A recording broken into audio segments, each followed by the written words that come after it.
that. And another thing I wanted to talk about is I just feel a really powerful connection with animal energy, of course.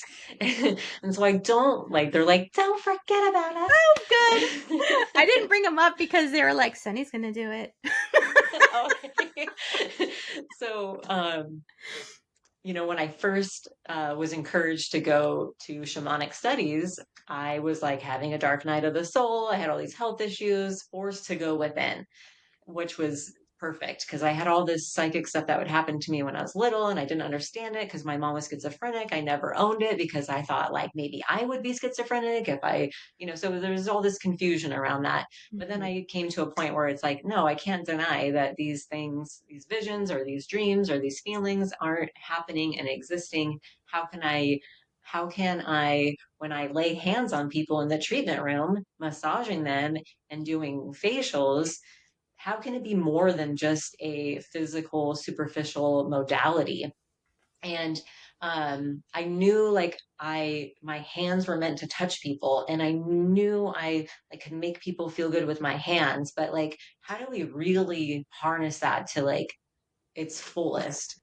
And so when I first went to shamanic studies, the first thing that you do as a shamanic practitioner is they have you journey to get your shamanic power animal.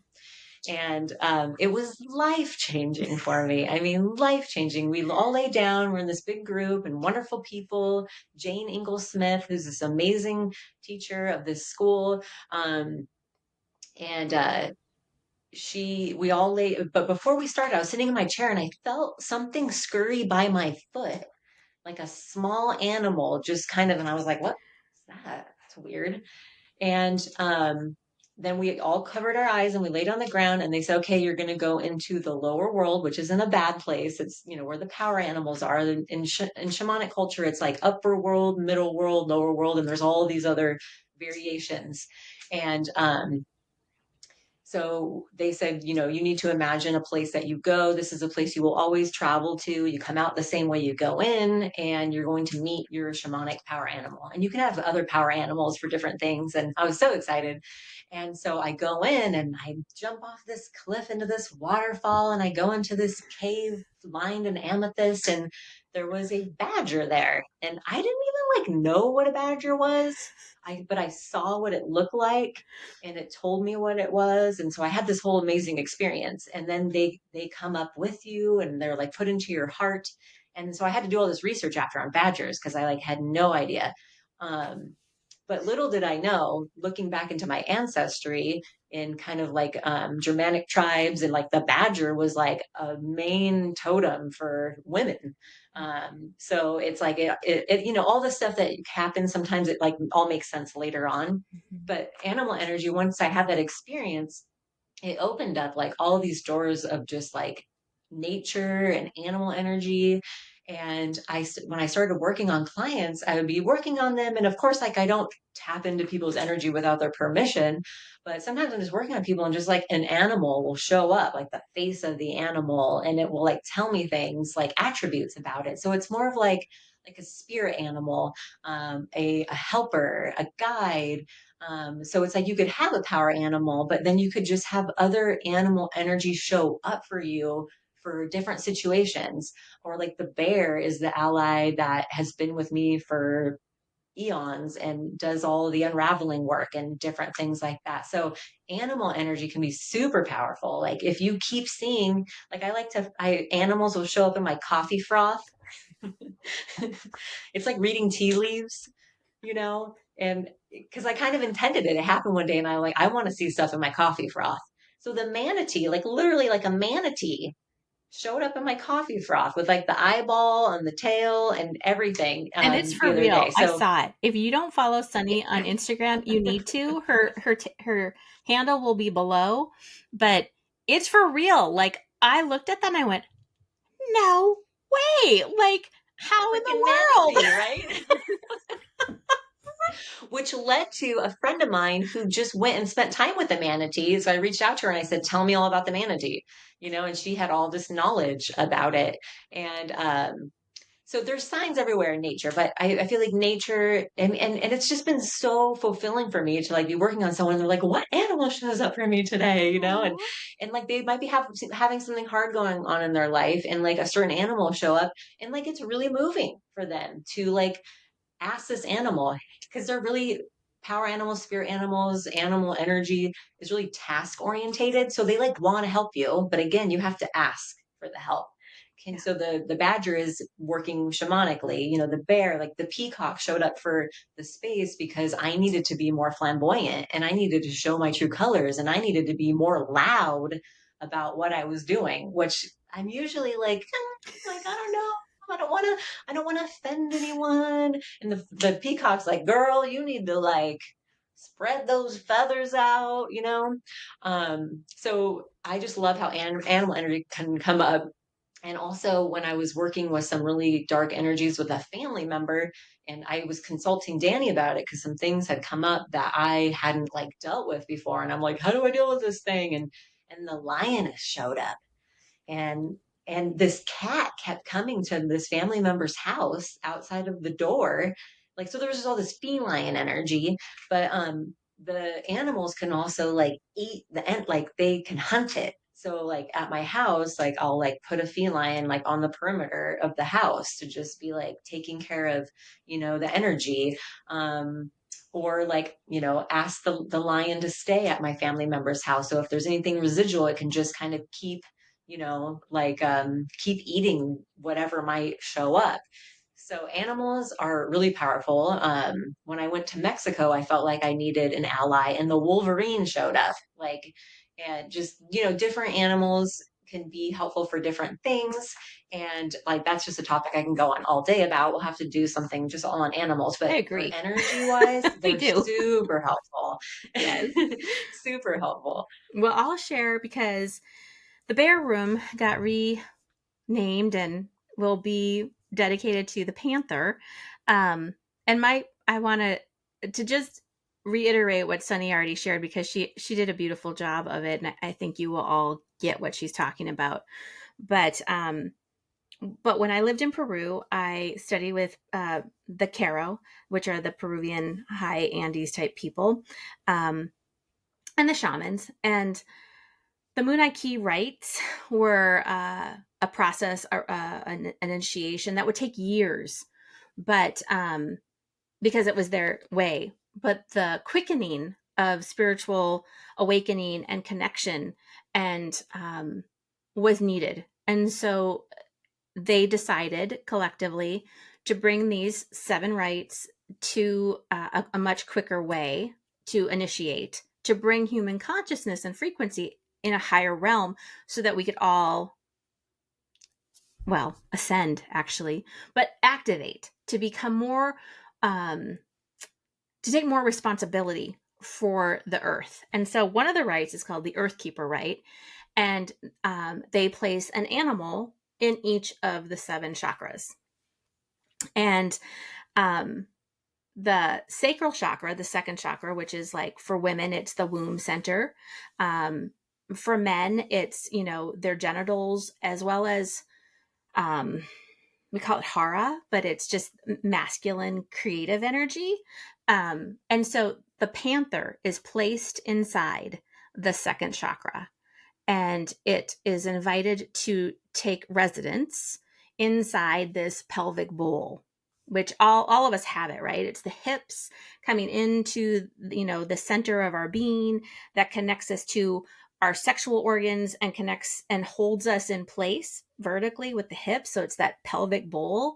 And so you invite the panther in, and the person that's giving you the rights actually asks spirit to bring in that energetic essence and places it, blows it into that space, and then activates and asks the Black Panther to walk the pelvic bowl and eat all of the excess energy, all of the trauma, all of the wounds, all of the things that block us, stop us from being a creative co-creator for the earth, of the earth, right?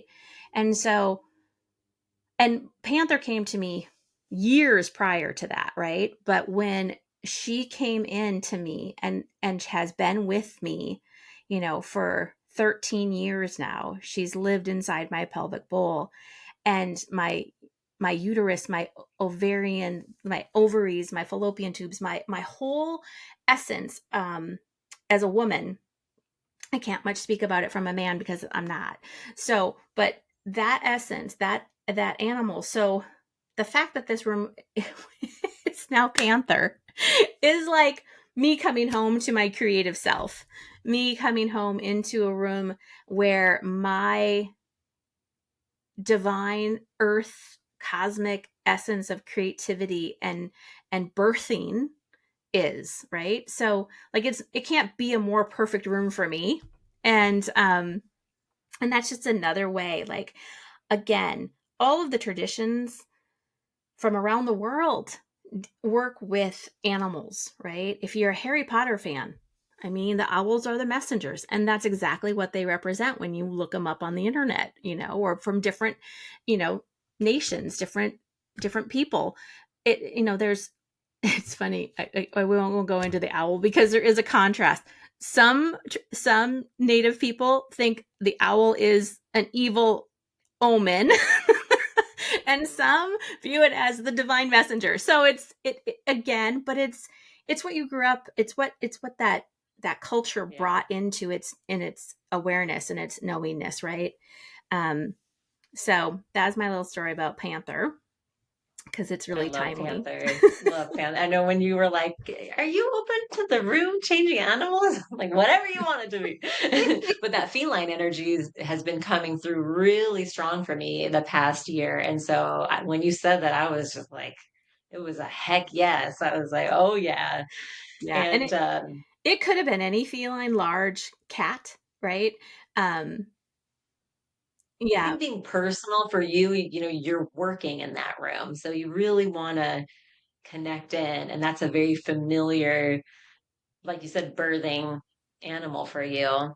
And that just the animal energy. There's so much stuff I wanted to say about that, but Well, I we can can't do another think of episode. We'll just dedicate it to animals. it. I love that. It's true. That's what I was gonna say Hmm. is be careful. Like, so sometimes I'll be like, oh, like the elephant's coming up, or I had a new client the other day, and the gorilla came up, and she came back in a week later, and I sent her some stuff about it, and I was with her for a short time, so I didn't have enough time to like really grab all the content. But she was like, oh my gosh, she's like that like resonated with me so much, and but sometimes like from what I taught is like just don't go like run and Google it, like it's good to see like what it means for other cultures, but it's really the energy is coming for you. So Hmm. it's like, what does it mean for you? Like what attributes and things like, so I would encourage people to like sit with it, meditate with it, whatever your process is first, and then you can go seek out the other things. I second that Um, a whole 100%. Um, because it is coming for you, and it doesn't matter what the internet says. It doesn't matter what was been written or not written about it, because it's coming to you for your individual teaching, an opportunity to learn and grow. I also was taught that if you can, just simply observe it in its natural habitat. So, if you have the ability, like let's say you get squirrel and you're like kind of disappointed that you got squirrel. But then you go out to a park or you go out to your yard and you observe squirrels and you watch them through all the various seasons, and you become the observer and you look at their qualities. They're kind of ingenious, and they really love their young, and they know how to gather, and they know how to do all these fantastic things. And it's like, wow, like you'll always kind of be amazed, right? um yeah, I mean, I love. and just the purity of animals too. I feel like it's so palatable Yep. for everyone, that it's It It's is. non-threatening. And that's why I was so excited when the animals showed up at the spa, because I was like, oh, what is it going to be? 1, 2, 3, 4, 5, 6, A, B, C, D, F, G for the rooms. And it was like, no, it's going to be animals. And I'm like, what do you mean it's going to be animals? And it just, like I sat in each room and that, but so being open to that change too, it's like, I being fluid and like the willow tree and allowing new animal energy to come in and change the experience. It's like it's all part of the growth. So I'm So super good. excited. And I'm so excited. I'm so excited. And I really loved our conversation today. Like we covered a lot of ground. And some of it always isn't necessarily easy to digest because we're not used to talking about unseen energies and how to actually um, how to take the responsibility to be able to keep our energy in a higher frequency in a clean, protected way. And um, and so it can be a little uncomfortable. So if some of this was not your cup of tea, that's okay. But before you write it all off, just like sit with it. Like, what if? What if that's true? What if there are dark forces? What if there are that my words actually negatively impact someone because they pissed me off, right? And now I have evil thoughts about them. Like this is all about self responsibility and self awareness. And, you know, Sunny and I are practitioners. We've devoted, our life to like supporting others. Not everybody's done that, which is totally perfect. And so, again, if you need assistance and you're not getting it, but it resonates with you, book a session, make a phone call, send an email, like reach out. Um, Neither one of us are shy about sharing what we love.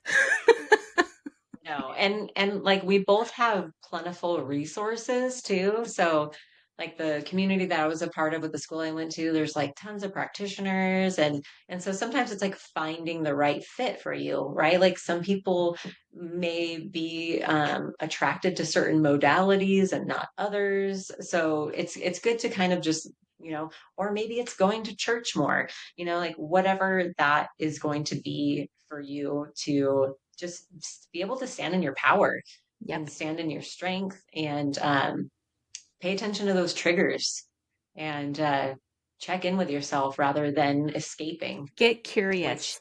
That's what I always say. Get curious. What? Why? What about does this mean? yourself. Why am I thinking this? What is this? What, am I supposed to do something with that? Like, I'm always asking the questions because, every answer is different. Well, and like the kind of the stuff that was going on with me before this session was, there was some hard days of like kind of really coming down on myself, but I tried. So like, don't beat yourself up for coming down on yourself either, right? Because sometimes you can get like, I shouldn't be so down on myself. And it's like, sometimes you need a little bit of that as long as you're looking at it and going, okay, I'm being down on myself about this. And when your brain isn't as hot and you kind of come out of that really kind of hot, fired up neuron phase, and you can have that self reflection of like, I wasn't really being that patient in my reaction to that person. Like, so if you can look at those things and learn from them, then that kind of hard time was valuable. Like for me, it was like I actually found I was being really impatient about something and I was kind of making it all about me. And and so I had to, it's hard to look at yourself. You always want to blame somebody else. And it's usually just like right here. Hey. Oh, that wonderful mirror. We could do a whole episode on that too. The magical mirror that Yes. exists everywhere you look. Sunny, thank you so Oh, much for joining today. Um, I really appreciate it. I loved our conversation, and I'm looking forward to starting a whole new chapter in a whole new way with you and with the rest of the people, the practitioners at the spa and the community. It's a big, awesome, totally transformative experience. but yet feels so perfect and natural and, like It just feels perfect. It's like 1,000,000% yes for me. So I'm super Ditto. excited. Yep, me too. All And right. thank Well, you all for listening. yeah, have a great rest of your day.